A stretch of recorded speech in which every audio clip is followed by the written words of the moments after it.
everyone, and welcome to the Figure Fourcast.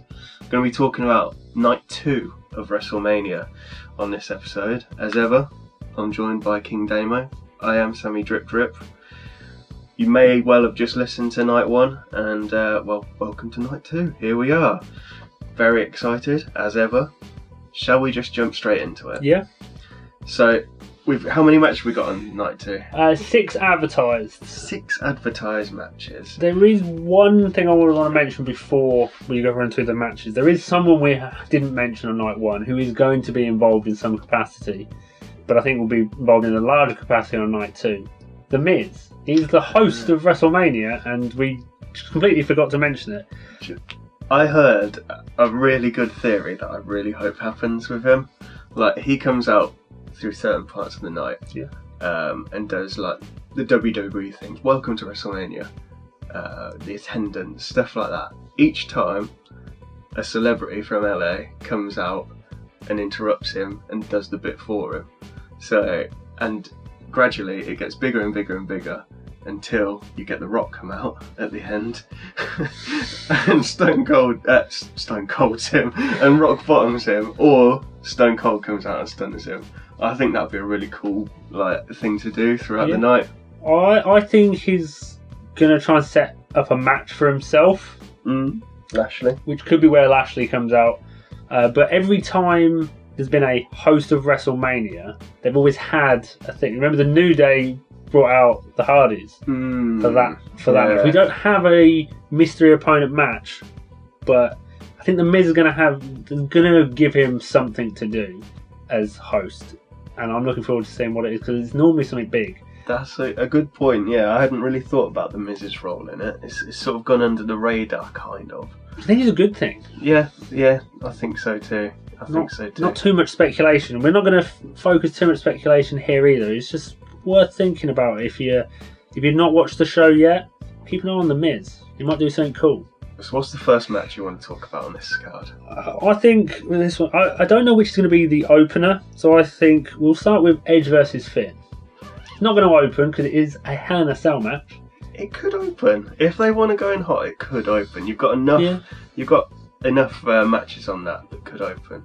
I guess potentially the other one for me would be the IC title match. Yeah, that sounds very WWE to start with that, because I'm looking forward to that one actually.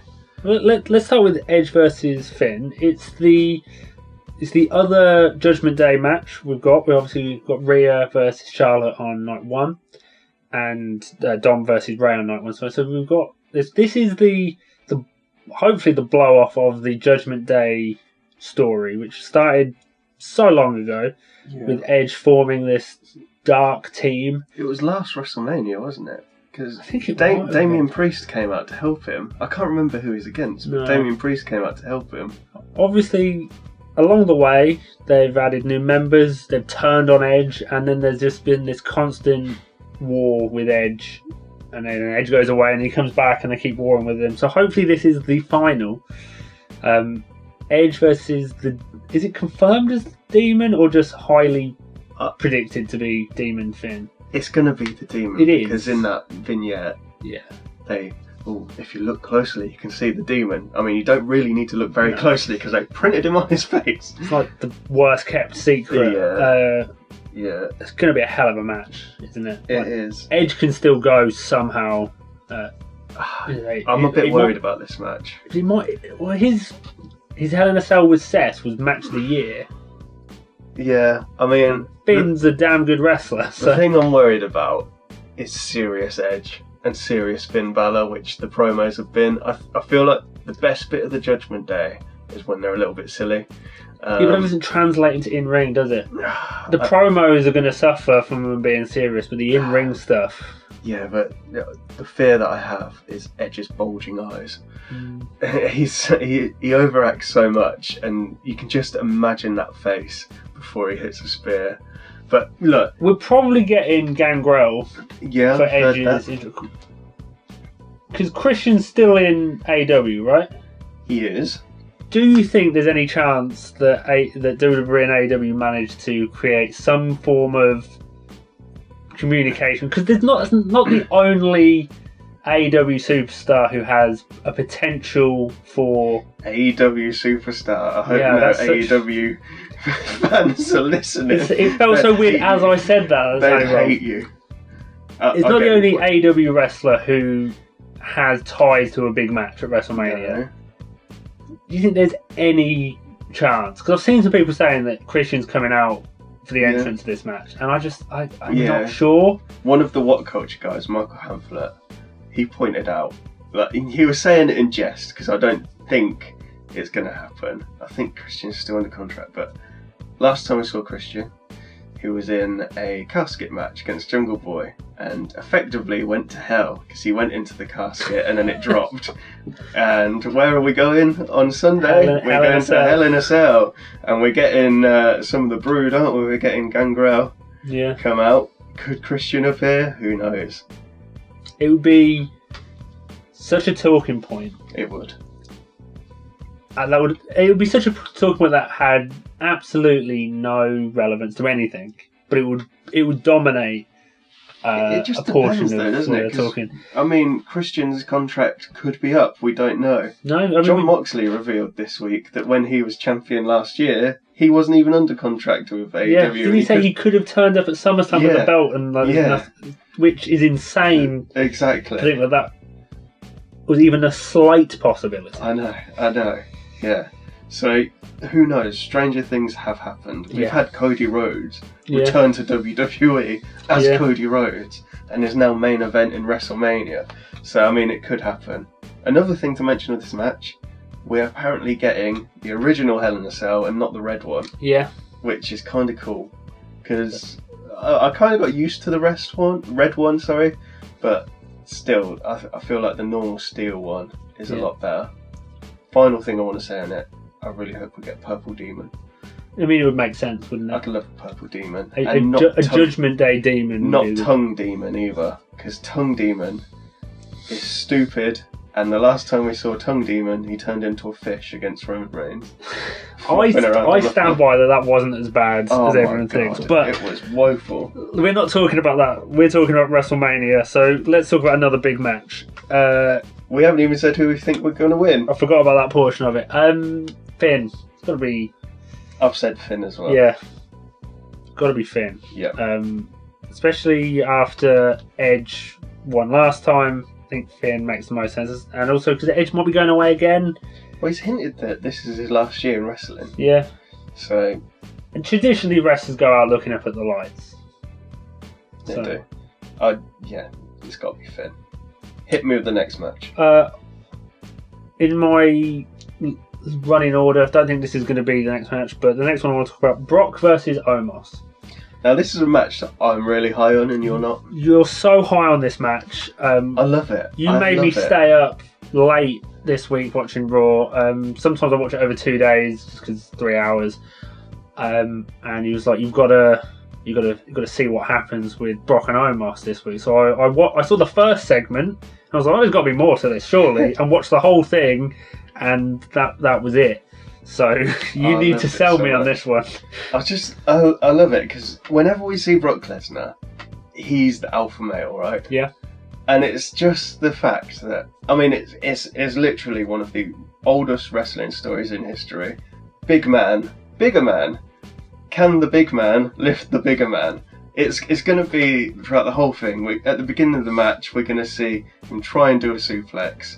He's going to try and get him up for an F5 and then do the whole, "Oh, my back, I tried to lift him." But I cannot wait to see Omos take a German suplex. That man's like 8 foot tall. He's going to do a German suplex and go out the ring.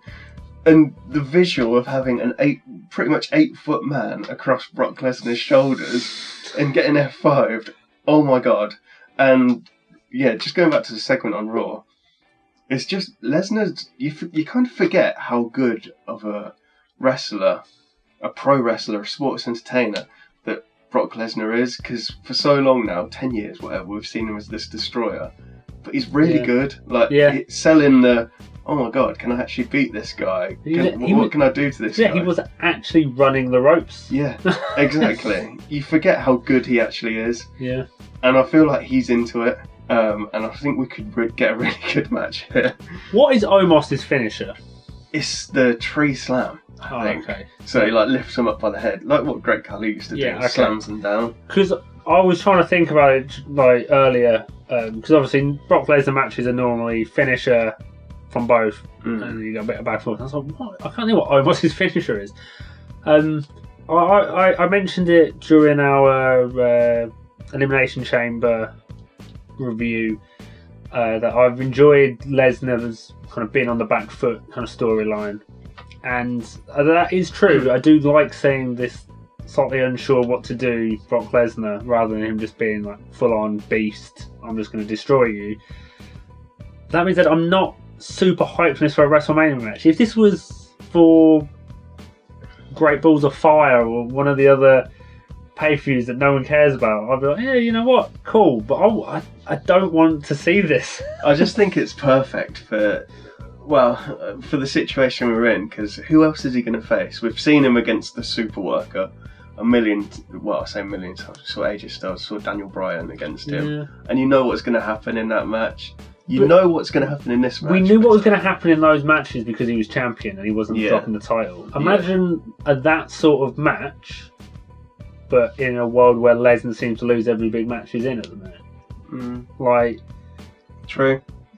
There's other stories you could have written.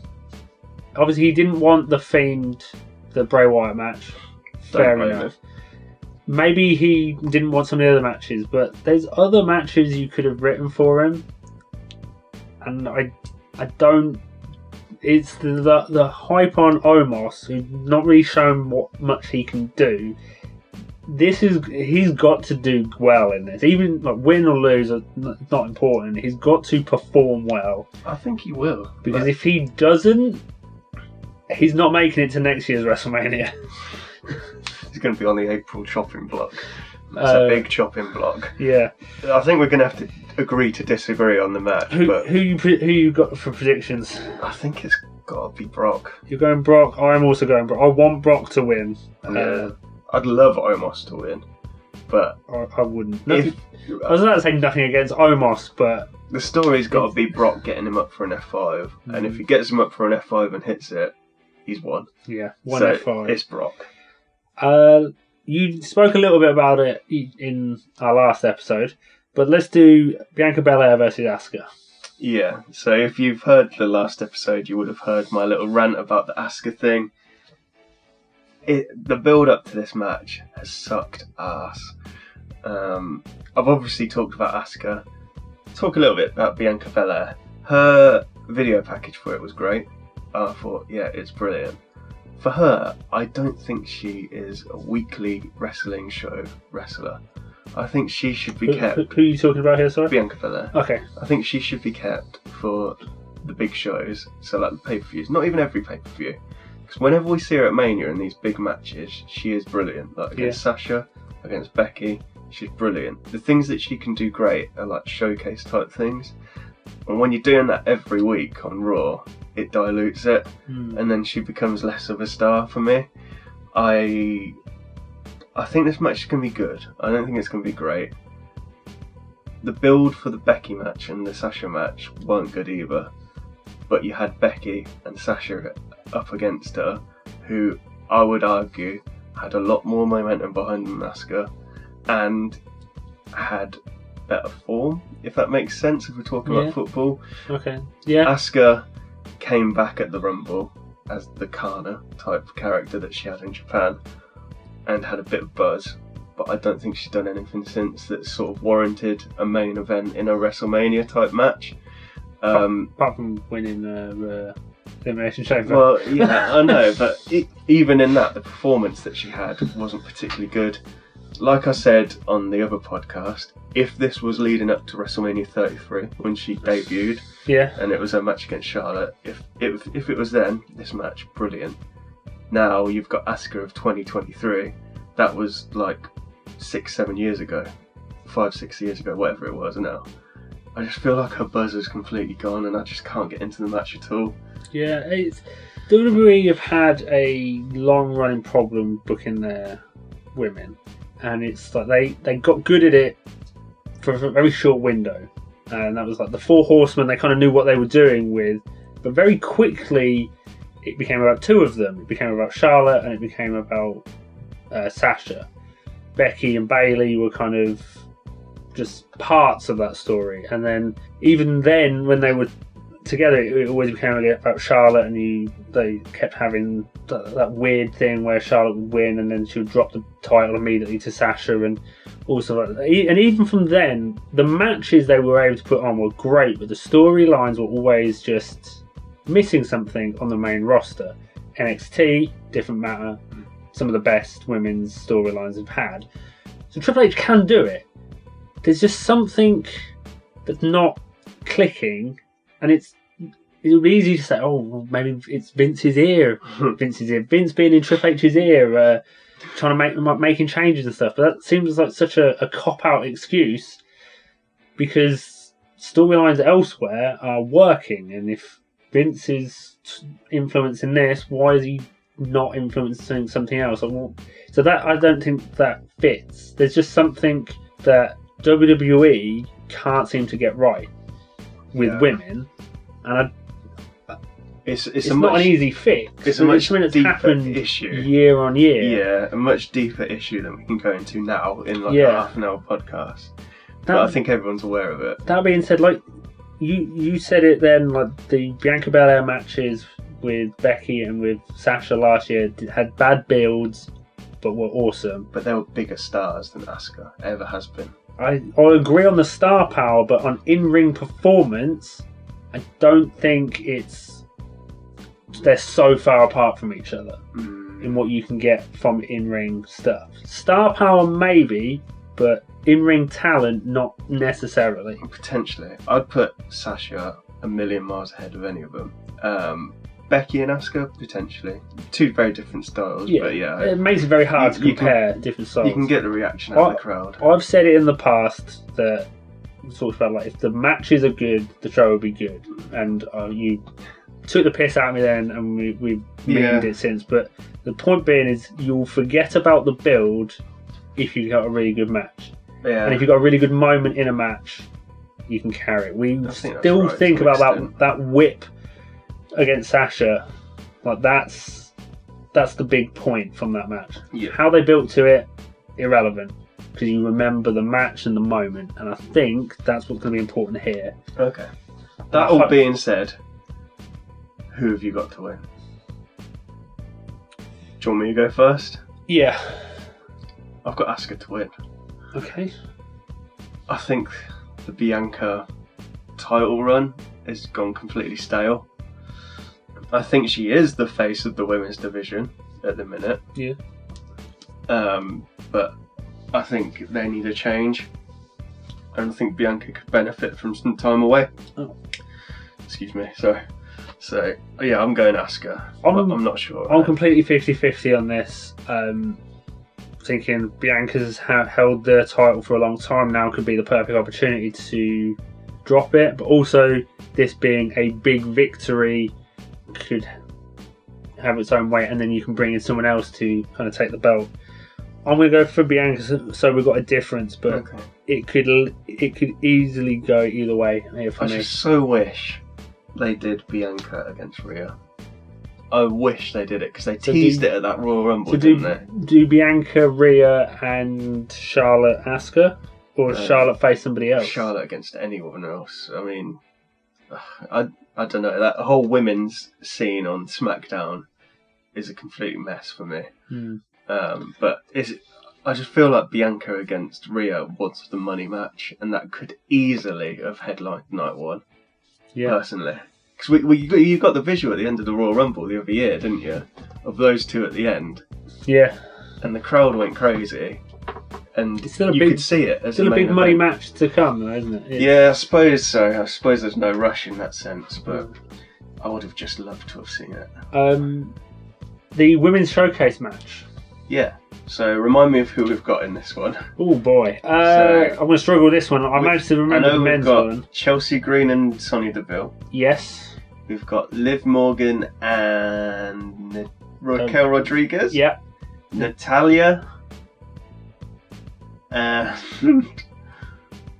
Natalia's partner. Yeah, I mean, technically correct. The other one. Is it not Shayna Baszler and Ronda Shayna Rousey? and Ronda, yeah. They didn't have to qualify, they just walked in. I mean, it makes sense. Who was Natalia's partner? Fill the gap, Damien. Fill the dead air. I mean, talk. But women's showcase. Who else? The only person I can think is Carmella, but that's she's not on it. Who are the women are on the roster? All I keep thinking is Lacey Evans, but it's not Lacey Evans. I know who it is. Shotzi. Shots. Weird Really? team. Yeah, she's on the graphic.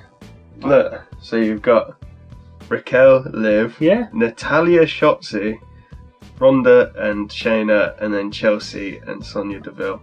I'd completely blanked Natalya Shotzi as a team in my brain. Like that just... Yeah, it's because I have no idea, mainly because I haven't been paying attention to her. Who is Natalya at the minute? Is she a baddie? Is she a goodie? What? I don't particularly care. The men's showcase match is full of teams that are interesting. I mean, even like the Viking Raiders, whose character stuff has been okay at best, and but like there's all interest and the teams all make sense. Surprisingly, the women's one, it looks like you've simmed too many years on Universe mode on 2K23. Like none of these are teams. Well, it's a snapshot of the issue with the tag team division in the women's, isn't it? These are 8 individuals that have just been paired up. You could shuffle those pairs and it wouldn't make any more or less sense. I think, for me, I was going to say there's one clear winner. There's a clear winner that I'd like because I love her character, and it's Chelsea Green and Sonya Deville. I love the Karen character. It's like my guilty pleasure. I think that team's changing on the night. I think Chelsea Green's going to swap Sonya Deville Do out. you? I think why not? I don't know who it would be for. Maybe. But I feel like those two fit perfectly together though, because you obviously in the past had Sonya nagging Adam Pearce, like, I can do my job better than you, blah blah blah, and then you've got Chelsea as the Karen. I think they fit quite well. This is very much the unfortunate, cliched toilet break match. I don't think people are super excited about this one. No. And the problem is there always has to be one of them. Yeah. And it is a shame that is this one, because none of the performers deserve that. But there's always that match that you're less excited at, and you need that drop so that you can get back hyped for another one afterwards. Yeah. I think you could have made it a bit more exciting. You could have had a tag team from NXT come up, like... Yeah. I can't remember what her character's called now, but it's Casey Katsunaro. Don't they have a problem with their tag teams all getting broken up? Yeah. I've said it before, I say again, WWE need to retire those women's tag team titles, and if they want another title for the women, make it a mid-card title. Agreed.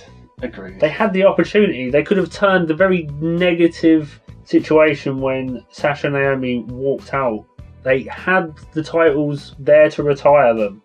Like, that was the solution to their problem, and they brought them back. Yeah, it was funny on Raw actually, because Bayley was going to Trish and Lita.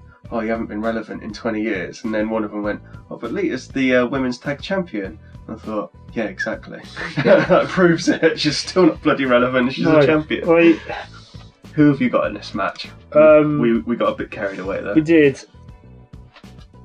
The obvious one would be like Shayna and I forgot. Shayna Baszler and Ronda Rousey. That would be the obvious because they are so dominant.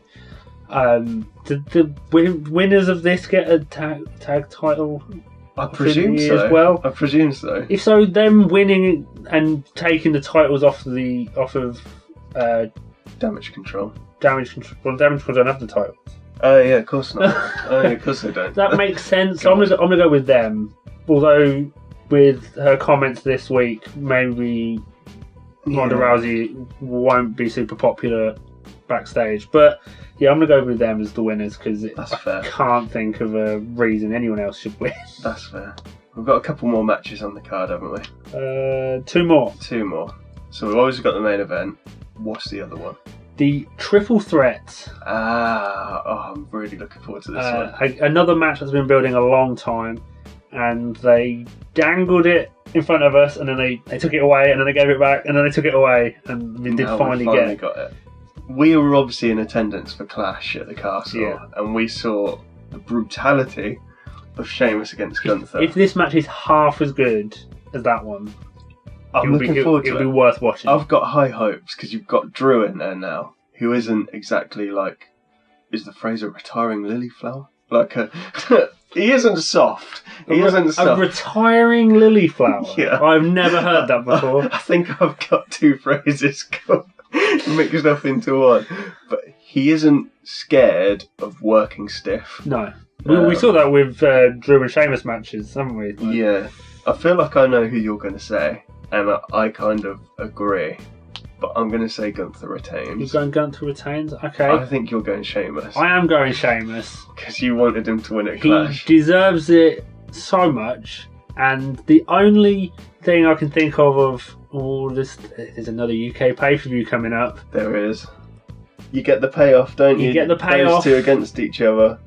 But and then that Gunther can hold it a bit longer. And how long? Like Gunther's close to breaking the record. Yeah, see, all of this was in my head, and I thought, the pay-per-view, you got Sheamus, Drew against each other, and then you book Gunther, he's losing upwards, so I could see him as a potential challenger against Cody Rhodes. Yeah, at a WrestleMania or at a SummerSlam or something. Losing like that. upwards is a good shout for Gunther there. That I don't think that is a phrase. That should be a phrase. Losing upwards. It kind of describes what it is, but I could see that. But then I can also picture very clearly in my head Gunther in the centre of the ring. You've got Drew coming in with a Claymore, Sheamus coming in with a Brogue Kick, them hitting each other, and then Gunther powerbombing one onto the other and winning.